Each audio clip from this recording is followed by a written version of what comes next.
Just Stop Oil and the imprisonment of Roger Hallam and others has provoked outcry on both sides of the dispute.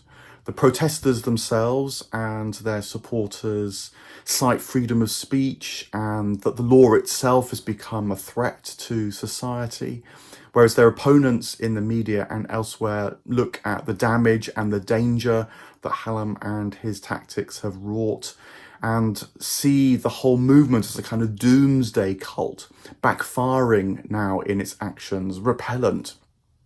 So these heightened emotions make me think that something is going on here and that both sides are missing something fundamental and crucial. Moreover, I suspect that what is being missed is really basic to the issue of what it means to live in society, as well as to live in some kind of harmony with the wider environment. And one way to think into that deeper issue, just lost basically in the media coverage and the heightened emotions, is to think about what humans do, what we do, and do so well, so often, all the time, which is when we speak in our speech. I'm prompted to think about this issue in this way following a talk given by Joseph Milne at the very excellent Temenos Academy. I'll put a link to the archive, I think, of that speech in the notes. And what Joseph did in his talk was look back in time and use our ancestors' attitudes towards these things in order to interrogate and try and understand better what's going on in our time. It's the use of the past to throw a light upon the present so that we can understand more clearly what's going on now. And it fits with my sense that with political disillusionment and so on, what we need is to recover a sense of the pre-political, what politics it's for, what frames our politics, what deeper sense of the good life are we hoping to bring about. And thinking about speech and speaking turns out to be a remarkably profound and productive way of doing that. Joseph started his talk by considering Aristotle's Politics, a good place to start, and Aristotle's observation that speech brings society into existence. Speech brings society into existence. There's a mode of exchange of speech in a society that reflects its way of life and supports the way of life that that society offers. Speech is fundamental to that. So you see it by way of contrast, for example, in a totalitarian state, speech is controlled and it's about the exercise of power. In a failed state, speech is just chaotic. It descends into just sheer babble, excess, wildness, and so supports violence and destruction. But in a democracy, one hopes, speech is about a friendliness, a shared sense of the common good. It strives towards that which is true, that which is beautiful. And hence, Aristotle said that a democracy is the most friendly kind of constitution because of the speech it enables amongst its citizens. He believed, too, that speech is a distinctive human calling. How we speak is an indicator of the quality of our humanity. You see this again in everyday observations. If someone says, "I hate you," it not only threatens you, but demeans the speaker. You see it in the contortions of their faith. Or as William Blake observed, a truth that's told with bad intent beats all the lies you can invent. And what Blake is observing there is that deliberately betraying the truth that's told with bad intent in your speech, perverts not just the capacity to think about truth, but the soul of the speaker themselves.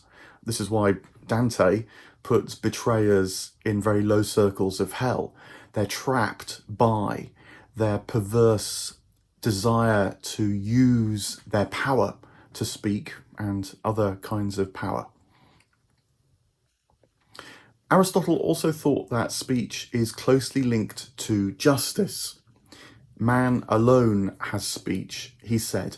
And what he means by that, wary of getting in disputes about whether other animals have languages. But what Aristotle certainly meant by that is that whereas other animals undoubtedly communicate in order to show what's pleasant or what's painful or what's frightening, we animals, we humans, speak to do more than that. We speak to communicate values or share ideas or express our commitments.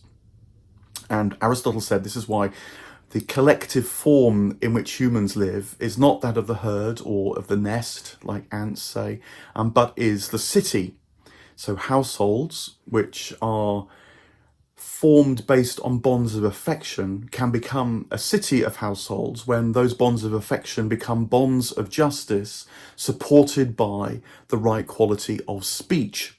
The love in a family, if you like, becomes the love in a city of wanting to live well and be in a community of others living well as well. So justice here is meant in the older sense of a kind of harmony, a flourishing, rather than just the exercise of rights.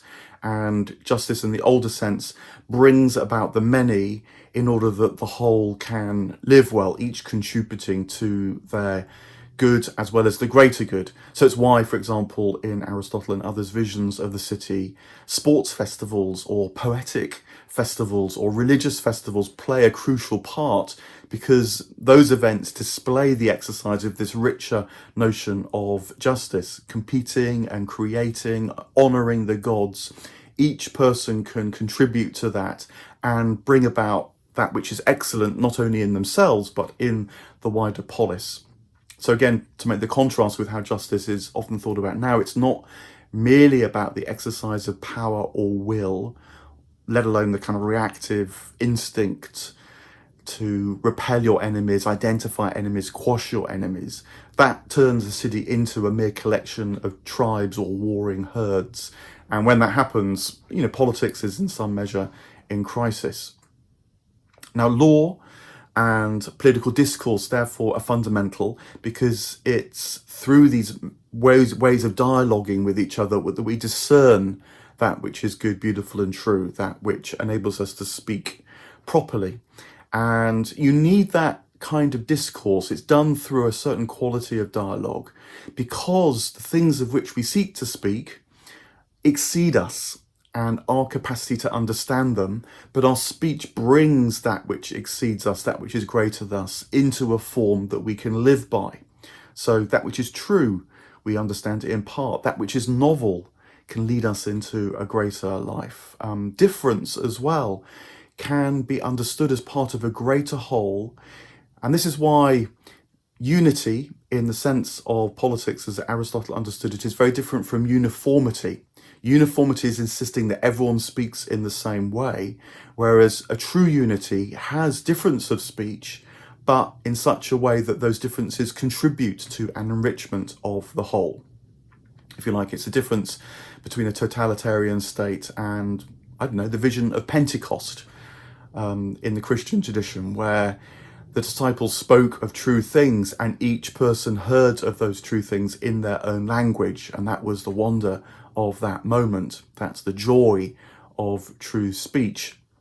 And this is a reflection of a deep truth about our humanity, that we, in our speaking, in our rationality, we stand before horizons of understanding that our love can lead us over and our speech can bring into our lives more consciously.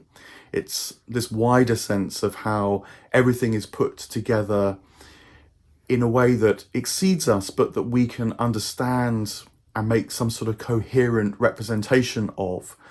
The wider rationality of the cosmos, if you like, is the rationality from which we spring, the intelligence of the wider ecology. Our intelligence is a sharing in that, and speech is the way that we do it.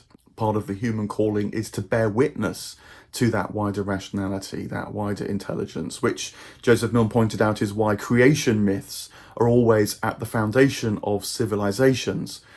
And myths are needed, not just rational or scientific accounts or, say, written constitutions in this argument, because myths speak to the soul and so call to us from beyond that which we can wholly ever understand or express, but from which our expression and our understanding springs. And so incidentally, this is why I for myself am pro-monarchy.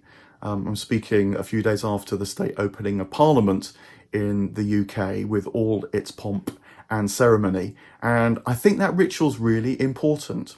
It no doubt can seem ridiculous in the modern world, but that's only because the meaning and significance of the ritual slips back over the horizon of our understanding. But in truth, what it's about is trying to situate the business of everyday politics within a mythical context that gives that politics its deeper meaning. So it doesn't just become about the exercise of power, but about the birthing of the good life in the society of which it's part. And the truth is that even in in other constitutions, republics, rituals and rites and ceremony, which are reverenced and seriously guarded, they naturally and spontaneously emerge because we human beings need that wider context. Not everything can be broken down and summarized in a rational form in the narrower sense. The King's justice, as it might be said in the UK, for example, is an ideal, and it's an important ideal because, of course, the law itself can never wholly manifest the ideal of justice, but must always strive to deliver that wider justice. And if you don't have that wider ideal held in some sort of ritual or mythical form, then the law quickly descends into an exercise of, might is right, and the one with the more money wins the case. So another way of putting all this is that we have an innate knowledge of what truth and justice, novelty and difference can be, a kind of moral compass, and honouring that and cultivating it is absolutely crucial to our shared lives together. And this is also why the sacred matters so much. And I think this is part of the mistake that Just Stop Oil and other activists are now making in their desecrations of sites that are held to be sacred by the wider populace, like, for example, Stonehenge or great works of art or the artifacts of our civilization. Symbolically desecrating them offends people, and rightly so, because it offends that deeper wellspring of our humanity. And activists that indulge in that, to my mind, are making a very wrong turn. They're attacking the very things that might preserve the just society that they claim to want. And they're attacking the things that enable human beings to live well, not just within ourselves, but within the wider ecologies of which we're a part as well. Now, the ancient basis for city life, law, justice, and politics lives on in older traditions. I think this is part of the reason why indigenous traditions so profoundly interest us now. It's like they are remembering these well springs. But in a modern society, these older traditions live alongside newer ones, and particularly social contract theories. And so it's worth contrasting this older idea of speech arising within us and the need to speak well, and that being part of what it is to live in a just society, with social contract theories. These arose in the modern period and aren't about a sense of participation and connection with the wider world, animate nature and divine spirit, but instead are constructed as trade-offs and transactions between human persons, seen in a kind of flatland existence. So, for example, Hobbes's Leviathan, sometimes taken to be the first social contract theory, the heart of it being that the state has a monopoly on power because that will stop the violence which would otherwise spontaneously spring up between human individuals and groups. And so the contract is that we limit a freedom to exercise violence in order to minimize violence in the wider society.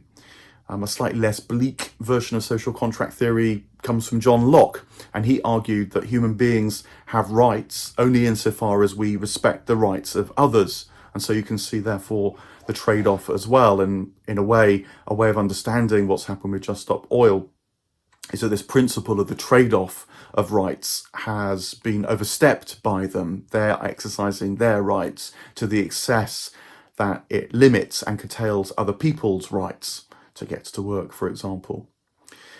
What we also see, though, here is the vulnerability of social contract approaches. My rights pitched against yours. And this happens because neither party recognizes, or they fail to remember, that everyone stands before a kind of higher or deeper authority, and our participation and our calling to speak freely and live as human beings must reflect that sense of a deeper participation, that we understand the wider intelligences of the natural world and of the divine. Again, I think this is why the excesses of Just Stop Oil have provoked the profound reactions that we're now seeing. The desecrations are felt to somehow demean our shared humanity, because they demean this deeper wellspring that the moral compass within us wants to honour, even when things go wrong. They're the acts of people who have become alienated from this good. People perhaps not consciously, but somehow feel. That's no doubt because they've concluded that the climate crisis is so precipitous that any action can be sanctioned in protest. But what's really happened, I think, now is that fear and kind of apocalyptic hype have actually blinded people to that which is good, beautiful, and true. And so all is lost in the fear that everything is being lost. Freedom of speech, this great clarion call, similarly has become so confused, I think. Nowadays it really has boiled down, been reduced to little more than my right to speak, which of course is a great right to have. But the risk is it becomes an exercise of my will against your will, or my power against your power. And so you get the culture wars. But for Aristotle and others, the freedom to speak was really more of a gift than it was a kind of right. And you enjoyed your freedom of speech by wanting to use it well. So ancient societies, indigenous societies, have a number of what you might call implicit codes of excellence that enable people to speak well. And you see this in the rituals and the rites that are part of their society, or the roles and the festivals that are the expression of their civilizations. And people participate and play a part in these rites and festivals, which is both a joy for them, but also is for the greater good of the whole. They're very much part of the pulse and the rhythm of their life. And of course, festivals and rites and so on were very much part of what got attacked in the modern period. And so we strive to know quite what festivals and rites now are really for. An example, you see this in the almost universal, I believe, ideal of welcoming strangers. And there are rituals of greeting and codes of conduct that enable host and stranger to come together in a meeting that's good for everybody concerned. Another fascinating example of this that Joseph Milne gave was the phenomenon of proverbs. Proverbs, these kind of collections of sayings that somehow inspire us to live well. They're a wonderful kind of freedom of speech. Freedom here meant in the capacity we humans have to express wonder or beauty or liberty itself. Milne pointed out that proverbs are often held in sacred scriptures. So this link between freedom and justice and sacred and the depths of our humanity is expressed in that. You get the book of Proverbs in the Bible. It's also worth noting that, that Proverbs, a good proverb is actually really very hard to write because it comes much more from this collective place. And so it's the prophetic person or tradition that holds Proverbs. Hence, William Blake was quite right when he wrote his Proverbs to say that they're part of his prophetic voice. Here are some of his Proverbs that have that ring, both of being sensible, but also wise, and also rather wonderful, as if they can lead us into a wider life, a wider harmony, a wider sense of what is just and good. He says, for example, in his Proverbs of hell, this energetic spirit that he so sought to revive what he felt was the dampening of modernity through these contractual and transactional ways of living. He writes, "In seed time learn, in harvest teach, in winter enjoy. The road of excess leads to the palace of wisdom. The cut worm forgives the plough. A fool sees not the same tree that a wise man sees. He whose face gives no light shall never become a star. Eternity is in love with the productions of time. The hours of folly are measured by the clock, but of wisdom no clock can measure. I notice too that this is a form of freedom of speech that's not really about propositions, stating facts, logical rationality in the narrow sense, which is often how speech is taken to be now. No, these are about sort of devotions or celebrations or expressions of wonder, delight, praise. That is what speech can be. That's what freedom of speech can be when it's known in this wider context of which figures like Blake and so on were only too aware. So to come back to Just Stop Oil and the raised emotions, I think what we see here is speech declining as humanity as our society suffers from what has got lost and forgotten about the ways in which we can speak. Rights are pitted against each other rather than the higher aspirations of justice and the other ways in which freedom of speech can be exercised, such as delight and wonder and devotion and dedication. Freedom of speech becomes a question of the exercise of power, but the whole thing then starts to look ugly and angry and provokes discomfort in those who aren't caught up in the rage because of this sense that it's somehow all demeaning of our humanity.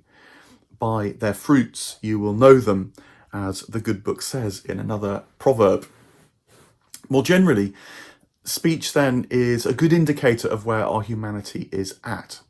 Deceit and broken promises spread as we fall, or nature comes to be seen as something either that must be fought or that's fighting us. This mastery of nature, which is at the foundation of the modern period, has now flipped to becoming nature will master us. It will destroy us because we've tried to destroy it. That vicious spiral, which seems to be shaping so much of the speaking about our relationship to nature, is a sign of something failing dramatically. And you might say also that the language of myth has got lost, this calling to our deeper soul in these more contractual and transactional ways of speaking. And those contractual and transactional ways of speaking then take on a life of their own. And of course, few people really trust it. They feel that something's being missed. It's not doing them well. It's not delivering justice for them. And again, that which should really be building a society seems to be threatening society. Speech breaks down, even to the point where then violence takes over. And violence takes over when speech breaks down because the speakers have stepped outside of society, outside of justice, outside of friendship, outside of willing well for others and yourself. That's why violence is so key an indicator of when things are going wrong. Words too, just merely words themselves. I say merely words, but of course there's no mere about them. Something's gone wrong when we follow John Locke's claim that words are just the meanings that we ascribe to them, rather than thinking of our language as this natural upwelling from the wider intelligence, the wider rationality, the wider devotion that it originates from. When we say that language is mere construction and can just be used in whatever ways we want to, we're turning in on ourselves and we're losing the capacity for praise and instead just reducing all to a question of power. Language comes to be regarded as essentially propositional. For all that in life, language is rarely used like that, but rather is about expressing the relational, the celebratory, the offering, the despairing, the lamentation, and so on. But Joseph Milne reminded us that we continue to speak, we continue to use language, we continue to use words that are resonant with meaning and aspiration. That is only to be human. If that stopped, we really would cease to be human. And so that means that all day, every day, we can remember this deeper notion of language. We can remember how words convey a spirit, a soul, not just being signs and transactions between us. And that can be to return to our deeper humanity, in spite of what might be going on around us. Joseph reminded us that even to say hello to someone is to half echo the deep desire that whole be thou. Hello, whole be thou, it comes from, or goodbye, meaning God be with you. Expressions of a thought that is about the well-being of another, not just two humans meeting, but drawing in the divine presence. A friendship that's not just the contractual exchange of your rights so that I can have mine, but is about wanting the deepest well-being for others because that is good for my humanity as well. So using these words with that just bit more consciousness is a first step towards the remembrance of this world that seems to be forgotten or certainly getting lost in our times. It's an invitation to see once again the tremendous vision of what our humanity can be, that figures like Aristotle, and perhaps we see it in indigenous communities too now, what they are trying to say to us, what they can remind us of, the past as the light on the present, all day and every day. Even in the humdrum experience of speaking and of speech, this can return to us. And so this whole business, Just Stop Oil, the imprisonment of the protesters, even the opening of Parliament in the same week and the ritual and reverence there was a kind of prompt to me to think twice again about what human life can be, what speech can be, and a desire to move beyond, I don't know, the self-righteous fire of anger or all the existential fear of what might be coming undone. And so use our speech well, exercise that freedom to bring about a wider spirit, both to our own consciousness, but also to the consciousness of others.